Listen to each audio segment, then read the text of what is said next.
Nu skal jeg lave pandekagedej uden opskrift. Så vi skal først starte med en skål her. Det er sikkert. Så har vi lige en skål.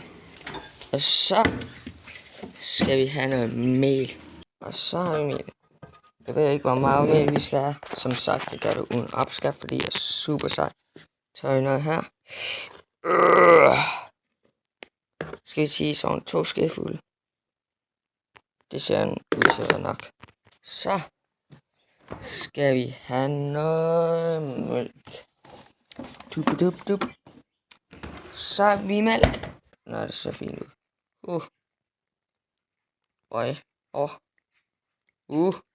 Okay, det er nok, tror jeg. Og så er sidst, men ikke mindst, nogle æg. Jeg er rimelig sikker på det 2. Hvordan gør det her ud?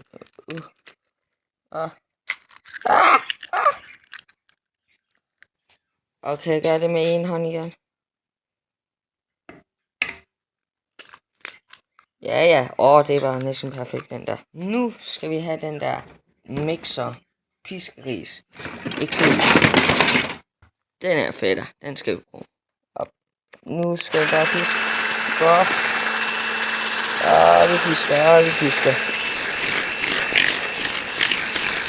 Okay, det går ikke. Jeg tror, vi skal have mere mælk i. Bunker. Skal vi se, om det er nok? Der er det. Så. Jeg bruger for mere mælk.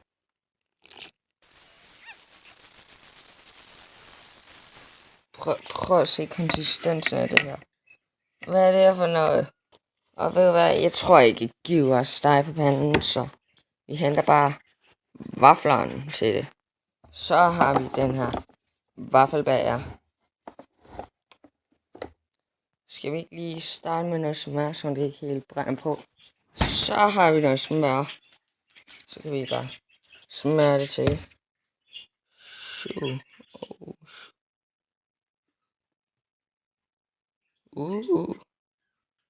Det er svært at ramme med min telefon sådan foran det hele. Så tror jeg da klar til, at vi putter dejen i vaffelmaskinen. Så det er lige... hvad jeg gør. Jeg ved ikke, om dejen blev for tyk. Det gjorde nok. Se det der.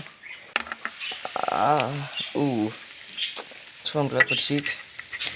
Vi har ikke nogen opskrift, så jeg blamer det på det. Så kolder jeg tilbage til, når de er færdige. Så. Her har vi vores vaffel. Det ser godt ud, gør det ikke? Pas på, den ikke falder ned. Ja, den ser god. Det skal smage. Det smager af mel.